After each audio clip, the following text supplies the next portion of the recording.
배우자를 잃은 슬픔 속에서 하게 되는 한 가지 행동이 있습니다. 이 행동을 하는 순간 자식들이 점점 멀어지고 결국 혼자가 되어버립니다. 74세 박순자 씨는 남편을 떠나보낸 후 3개월 만에 깨달았습니다. 자신이 사랑하는 자식들을 하나둘씩 잃고 있다는 것을 말입니다. 엄마, 저희도 생활이 있어요. 매일 이렇게 의존하시면 안 돼요. 그나들의 차가운 말이었습니다. 남편이 세상을 떠난 후 하루도 빠짐없이 안부 전화를 드렸는데 3개월 만에 이런 말을 듣게 된 것입니다. 전문가들이 경고하는 바에 따르면 배우자 사별 후 첫 1년이 가장 위험한 시기라고 합니다. 이 시기에 하는 실수들이 평생의 후회를 남기고 자녀와의 관계를 돌이킬 수 없게 만들기 때문입니다. 실제로 배우자를 잃은 노인 중 68%가 자녀와의 관계에서 갈등을 겪는다는 조사 결과가 있습니다. 그리고 그 갈등의 원인은 대부분 부모의 특정한 행동 패턴 때문이었습니다. 혹시 여러분도 배우자를 먼저 보내셨거나 주변에 그런 분이 계신가요? 아니면 언젠가 맞게 될 상황에 대해 미리 준비하고 싶으신가요? 오늘은 배우자를 잃은 슬픔 속에서도 자녀들과의 관계를 지키고 혼자서도 품위 있게 살아가는 방법에 대해 이야기하려 합니다. 그리고 절대 하면 안 되는 치명적인 실수들이 무엇인지, 어떻게 하면 슬픔을 이겨내면서도 독립적인 삶을 살 수 있는지 모든 것을 솔직하게 말씀드리겠습니다. 자세한 이야기에 앞서 동영상 제작에 큰 도움이 되는 구독과 좋아요 한 번씩 부탁드리겠습니다. 어려운 시기를 겪고 계신 많은 분들에게 도움이 될 수 있도록 이런 이야기를 널리 전해주세요. 지금 바로 시작하겠습니다. 박순자 씨의 이야기부터 들어보겠습니다. 박순자 씨는 50년을 함께 산 남편을 갑작스러운 심장마비로 잃었습니다. 병원에서 의식을 잃고 쓰러진 남편의 손을 잡고 있을 때까지만 해도 이것이 마지막 작별인 줄 몰랐습니다. 장례를 치르는 동안 자식들이 곁에 있어줘서 그나마 견딜 수 있었습니다. 하지만 일상으로 돌아간 후 박순자 씨는 견딜 수 없는 외로움에 휩싸였습니다. 50년 동안 매일 아침 함께 먹던 밥상이 이제는 혼자였습니다. 저녁에 함께 보던 뉴스도 잠들기 전 나누던 하루 이야기도 모든 것이 사라져버렸습니다. 그래서 박순자 씨는 자연스럽게 자식들에게 의지하기 시작했습니다. 매일 아침 7시 큰아들에게 전화를 걸었습니다. 아들아, 엄마야? 잘 잤니? 엄마는 어젯밤에 잠을 못 잤어. 아빠 생각이 나서 말이야. 점심때는 둘째 아들에게 전화를 걸었습니다. 아들아, 뭐하니? 엄마 혼자 밥 먹기가 힘들어. 너라도 와서 함께 먹으면 안 될까? 저녁에는 딸에게 전화를 걸었습니다. 딸아, 집에 너무 조용해서 무서워. 오늘 밤은 여기서 자면 안 될까? 처음 한 달 동안은 자식들이 이해해줬습니다. 아버지를 잃은 어머니의 슬픔을 공감했기 때문입니다. 하지만 2달째가 되자 변화가 생겼습니다. 큰아들이 전화를 받지 않는 날이 생겼습니다. 둘째 아들은 바쁘다는 말을 자주 했습니다. 딸은 애들 때문에 집을 비울 수 없다고 말했습니다. 박순자 씨는 섭섭했지만 이해하려고 노력했습니다. 자식들도 각자 생활이 있다는 것을 알고 있었으니까요. 하지만 3번째 달이 되자 상황이 더욱 심각해졌습니다. 큰아들이 어느 날 이렇게 말했습니다. 엄마, 솔직히 말씀드릴게요. 엄마가 매일 전화하시고 의존하시니까 저희 가족들이 모두 힘들어요. 아내도 스트레스 받고 아이들도 할머니 전화 올 때마다 조용히 하라고 해야 하고요. 저도 회사에서 엄마 전화 받느라 집중이 안 돼요. 이러면 안 될 것 같아요. 박순자 씨는 그 말을 듣고 가슴이 무너져 내리는 것 같았습니다. 남편을 잃은 슬픔도 큰데 이제 자식들마저 자신을 부담스러워한다니 말입니다. 하지만 박순자 씨만의 문제가 아닙니다. 실제로 배우자 사별을 경험한 노인들을 상담한 전문가들은 이구동성으로 이렇게 말합니다. 사별 후 가장 큰 실수는 자녀에게 과도하게 의존하는 것입니다. 슬픔은 당연하지만 그 슬픔을 자녀들이 모두 감당해줄 수는 없습니다. 71세 김영희 씨의 경우는 더욱 극단적이었습니다. 김영희 씨는 남편을 떠나보낸 후 아예 큰아들 집으로 이사를 가겠다고 했습니다. 아들아, 엄마 혼자 살기 힘들어. 너희 집에서 같이 살면 안 될까? 큰아들은 난처한 상황이었습니다. 어머니의 슬픔은 이해하지만 갑자기 함께 살자고 하니 가족들과 상의할 시간도 필요했습니다. 하지만 김영희 씨는 기다려주지 않았습니다. 아들아, 엄마가 이렇게 힘든데 하루라도 빨리 결정해줘. 이 집에 혼자 있으면 미칠 것 같아. 결국 아들은 어쩔 수 없이 어머니를 모셨지만 문제는 그때부터 시작되었습니다. 김영희 씨는 며느리의 모든 일에 간섭하기 시작했습니다. 며느리야, 밥은 이렇게 하는 게 아니야. 아빠가 좋아하는 방식으로 해줘. 아이들 교육도 너무 느슨해. 우리 때는 엄격하게 키웠어. 집안 정리도 엉망이네. 내가 도와줄게. 며느리는 시어머니의 갑작스러운 동거와 간섭으로 스트레스가 극심해졌습니다. 6개월 후 며느리가 남편에게 최후 통첩을 했습니다. 여보, 어머니와 따로 살아요. 이렇게는 더 이상 못 살겠어요. 결국 김영희 씨는 다시 혼자 살게 되었고 아들 가족과의 관계는 돌이킬 수 없을 만큼 나빠졌습니다. 여러분, 배우자 사별을 절대 하면 안 되는 첫 번째 실수가 바로 이것입니다. 자녀에게 과도하게 의존하는 것? 슬픔은 당연합니다. 외로움도 자연스러운 감정입니다. 하지만 그 감정을 자녀들이 모두 해결해 줄 수는 없습니다. 두 번째 치명적인 실수는 배우자 이야기를 끊임없이 하는 것입니다. 69세 최순덕 씨는 남편이 세상을 떠난 후 누구를 만나든 남편 이야기만 했습니다. 우리 아빠가 살아계셨을 때는 이랬는데, 아빠가 좋아했던 음식이었는데, 아빠가 그렇게 말했었는데. 처음에는 자식들이 어머니의 슬픔을 이해하고 들어줬습니다. 하지만 6개월이 지나도 1년이 지나도 똑같은 이야기만 반복되자 자식들도 지치기 시작했습니다. 큰딸이 조심스럽게 말했습니다. 엄마, 아버지 그리운 건 저희도 마찬가지예요. 하지만 자꾸 그 이야기만 하시면 저희도 힘들어요. 최순덕 씨는 그 말을 듣고 화가 났습니다. 내가 50년을 산 남편 이야기를 못하라는 거야? 너희는 참 몰정해. 그 후로 자식들은 어머니와의 만남을 피하기 시작했습니다. 만날 때마다 같은 이야기를 듣는 것이 부담스러웠기 때문입니다. 세 번째 실수는 집안일을 모두 포기하는 것입니다. 67세 한복순 씨는 남편이 세상을 떠난 후 아무것도 하지 않았습니다. 혼자 해서 뭐해? 아빠가 없는데 무슨 의미가 있어? 밥도 제대로 챙겨 먹지 않고 집 정리도 하지 않고 개인 위생도 소홀히 했습니다. 자식들이 집에 와서 어머니의 모습을 보고 깜짝 놀랐습니다. 엄마, 이렇게 지내시면 안 돼요. 아버지가 보시면 속상해하실 거예요. 하지만 한복순 씨는 무기력했습니다. 뭘 어쩌라고. 아빠 없이 혼자 살아서 뭐해. 자식들은 어머니를 돌보기 위해 돌아가면서 집에 와야 했습니다. 밥을 해드리고 집을 치우고 어머니를 씻겨드리기까지 해야 했습니다. 하지만 이런 상황이 6개월 넘게 계속되자 자식들도 한계를 느꼈습니다. 엄마, 저희도 각자 생활이 있어요. 엄마가 조금이라도 노력해 주셔야 해요. 네 번째 실수는 배우자의 물건을 그대로 놔두며 과거에 매달리는 것입니다. 72세 윤영순 씨는 남편이 세상을 떠난 후 2년이 지나도 남편의 물건을 하나도 치우지 않았습니다. 옷장에는 남편의 옷이 그대로 걸려 있고 책상에는 남편이 쓰던 안경과 시계가 그대로 놓여 있었습니다. 심지어 남편의 자리에는 매일 밥상을 차려놓고 대화를 했습니다. 여보, 오늘 아들이 전화했어. 잘 지내고 있대. 자식들이 어머니의 모습을 보고 걱정했습니다. 엄마, 아버지가 돌아가신 지 벌써 2년이 됐어요. 이제는 정리하셔야 해요. 하지만 윤영순 씨는 완강했습니다. 아빠 물건을 버리라고? 그건 절대 못해. 아빠와의 추억인데 어떻게 버려? 자식들은 어머니가 현실을 받아들이지 못하는 모습을 보며 답답했습니다. 친구나 상담사에게 도움을 청해보라고 했지만 윤영순 씨는 거부했습니다. 다른 사람이 뭘 알겠어. 50년을 함께 산 우리 사이를 누가 이해하겠어. 결국 자식들은 어머니와의 만남을 최소화하기 시작했습니다. 갈 때마다 똑같은 상황, 똑같은 대화만 반복되기 때문이었습니다. 다섯 번째 실수는 자녀들의 생활에 무작정 끼어들려고 하는 것입니다. 75세 이말순 씨는 남편이 세상을 떠난 후 외로움을 견디지 못해 자녀들의 집에 예고 없이 찾아가기 시작했습니다. 딸아, 엄마 왔어. 너무 외로워서 그냥 왔어.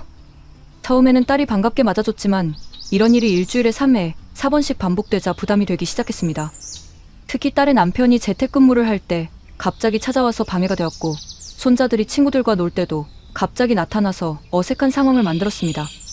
딸이 조심스럽게 말했습니다. 엄마, 미리 연락하고 오시면 안 돼요? 저희도 계획이 있을 때가 있어요. 이말순 씨는 서운해했습니다. 내가 내 딸 집에 가는데 왜 허락을 받아야 해? 예전에는 그러지 않았는데. 아빠가 살아계실 때는 우리끼리 지냈으니까 괜찮았지만 이제는 상황이 달라진 거 아니에요? 딸의 말에 이말순 씨는 화가 났습니다. 그래, 이제 엄마는 필요 없는 존재구나. 아빠 없으니까 나도 버리는구나. 이런 감정적인 반응이 반복되면서 모녀 관계가 급속히 악화되었습니다. 여러분, 이런 실수들이 왜 생기는 걸까요?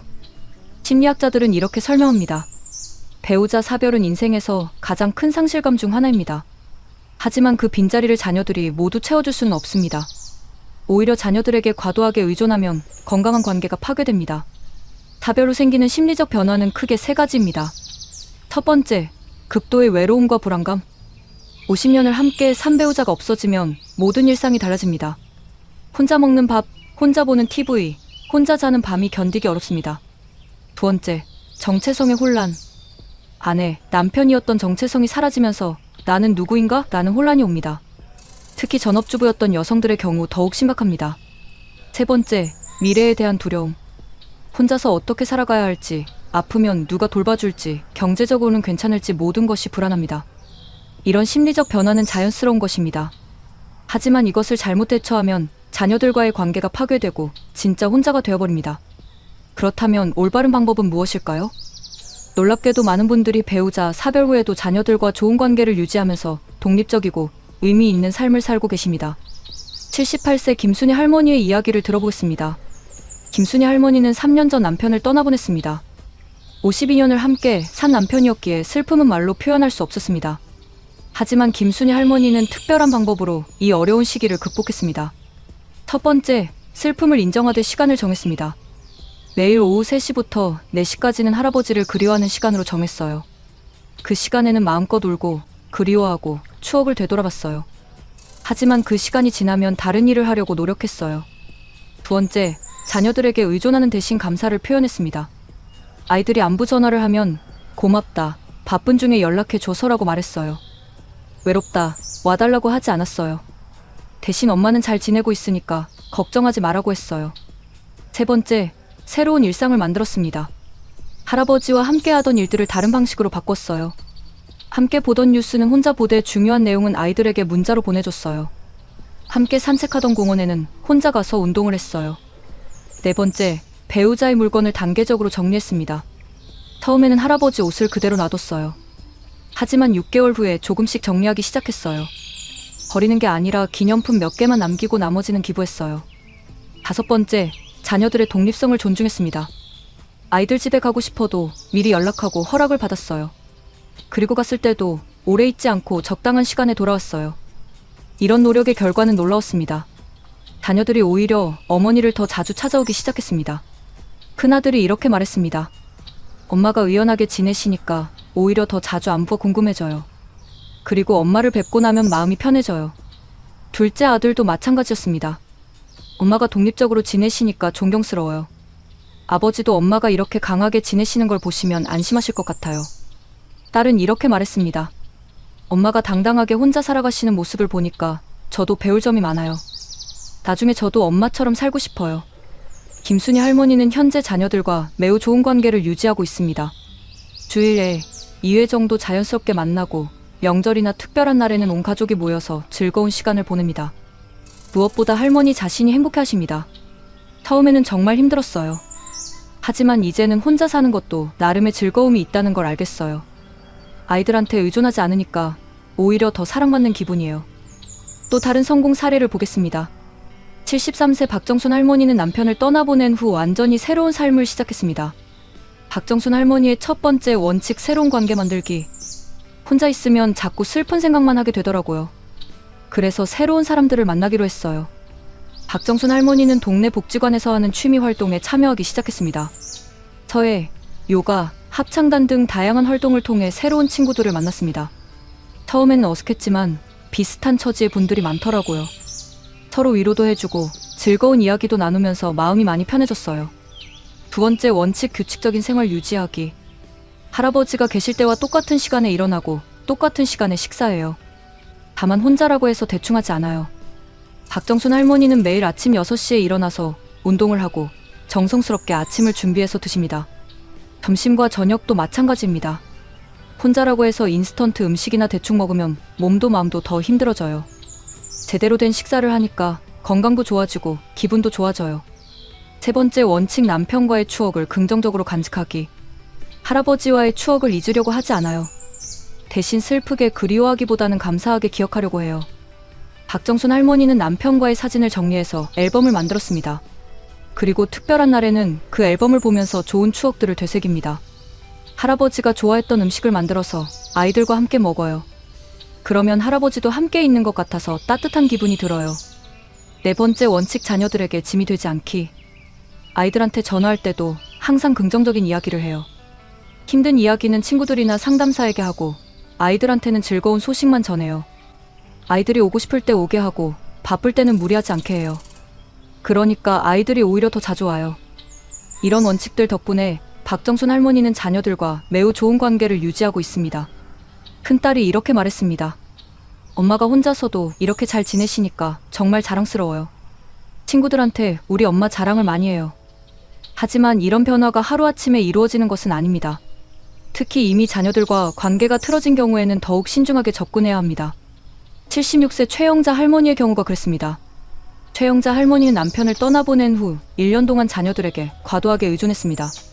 매일 전화하고 자주 찾아가고 함께 살자고 조르기도 했습니다. 그 결과 자녀들이 할머니를 피하기 시작했습니다. 전화도 받지 않고 명절에도 얼굴을 보기 어려워졌습니다. 최영자 할머니는 뒤늦게 자신의 실수를 깨달았습니다. 내가 아이들을 너무 힘들게 했구나. 이래서는 안 되겠구나. 그래서 완전히 다른 방법을 시도했습니다. 첫 번째, 먼저 사과하기. 최영자 할머니는 자녀들에게 편지를 썼습니다. 그동안 엄마가 너희들을 너무 힘들게 했구나.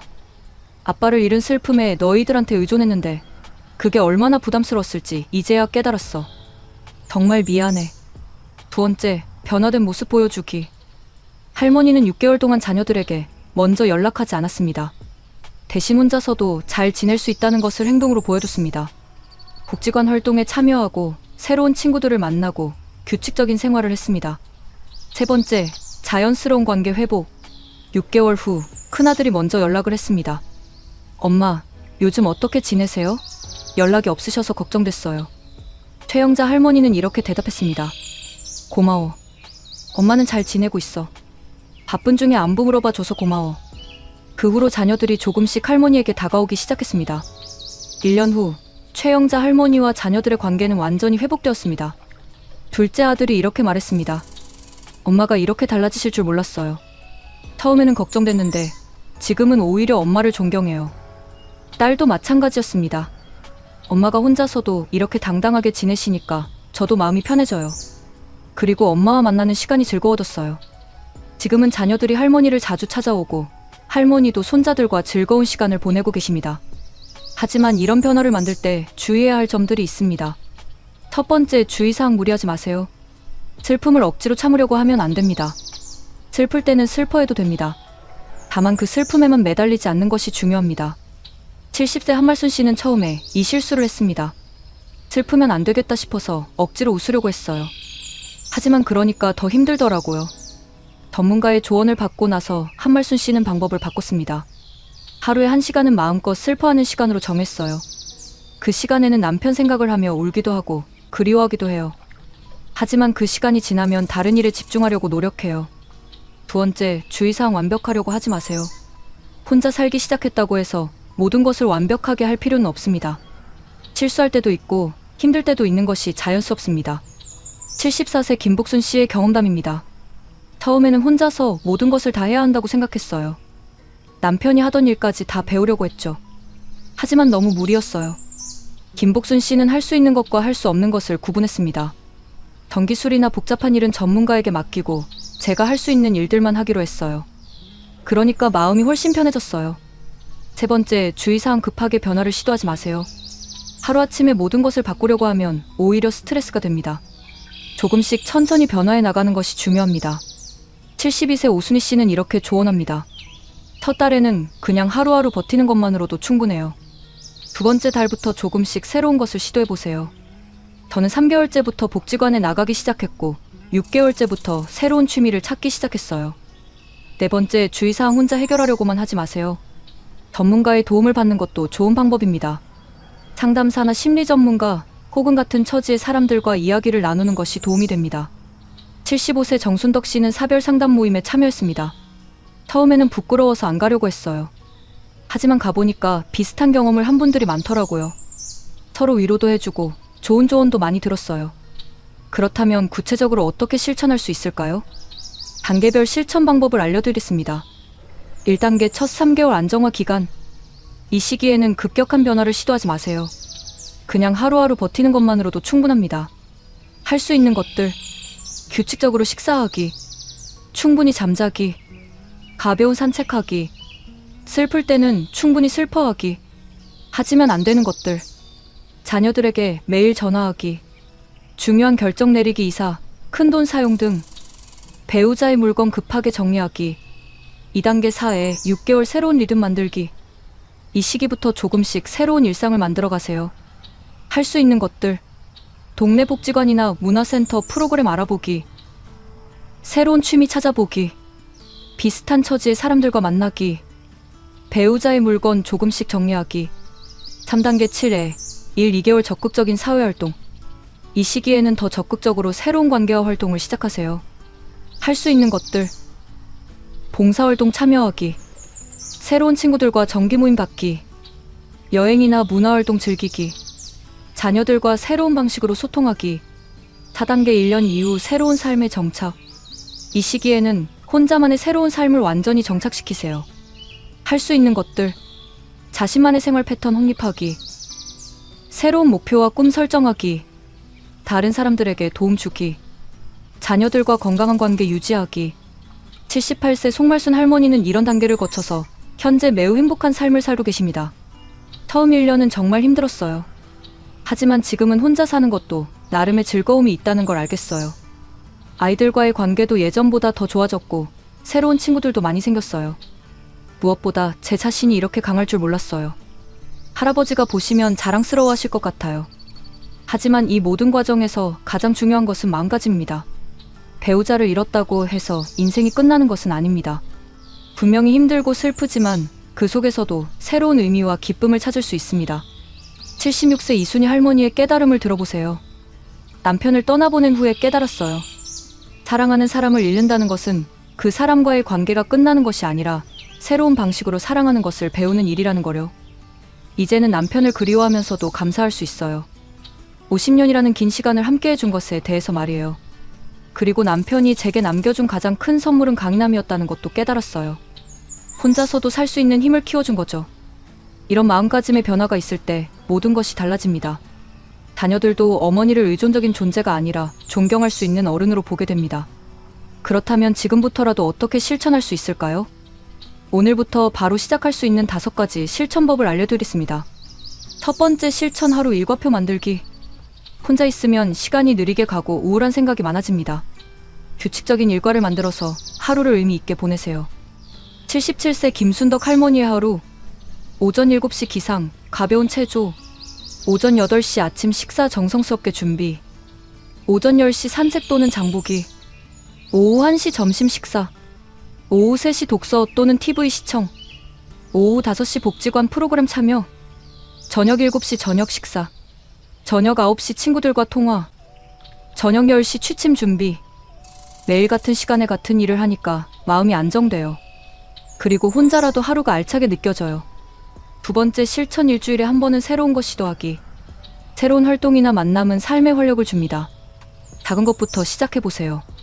73세 박복순 할머니의 경우. 새로운 요리 배우기. 다른 길로 산책해보기. 새로운 사람과 대화하기. 가보지 않은 장소 방문하기.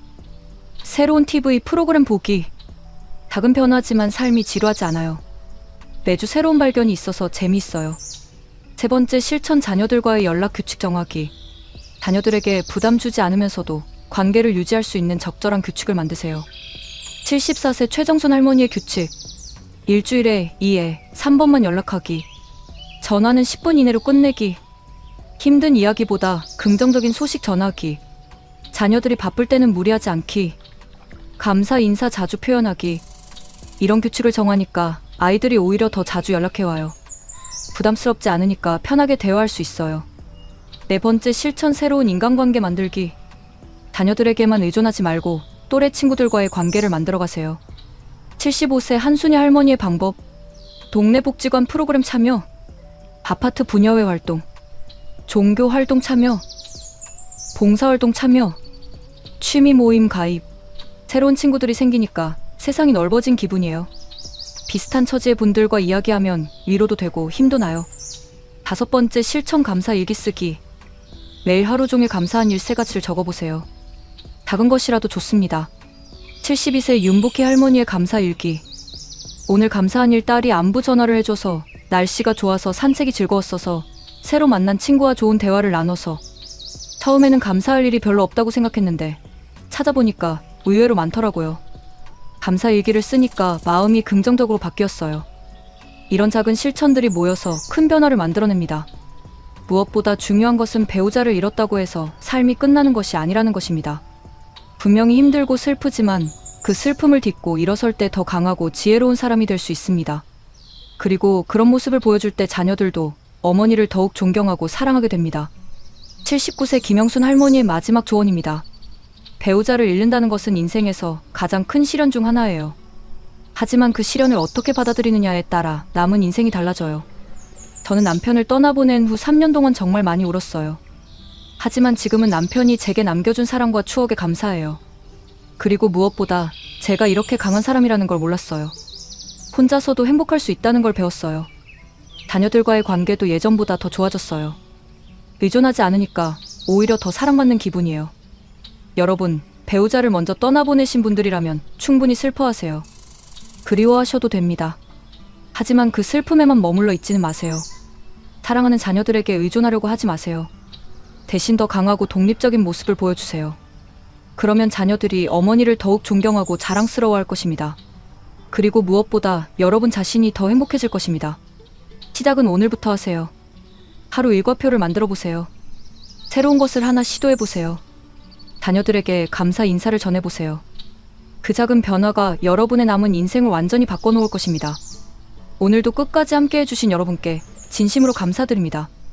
이 영상이 도움이 되셨다면 구독과 좋아요로 응원해주세요. 어려운 시기를 겪고 계신 많은 분들에게 희망과 용기를 전해드릴 수 있도록 공유도 부탁드립니다.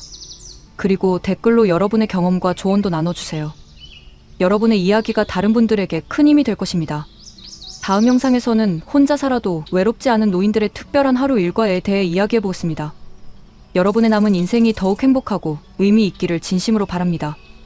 오늘도 좋은 하루 되세요. 감사합니다.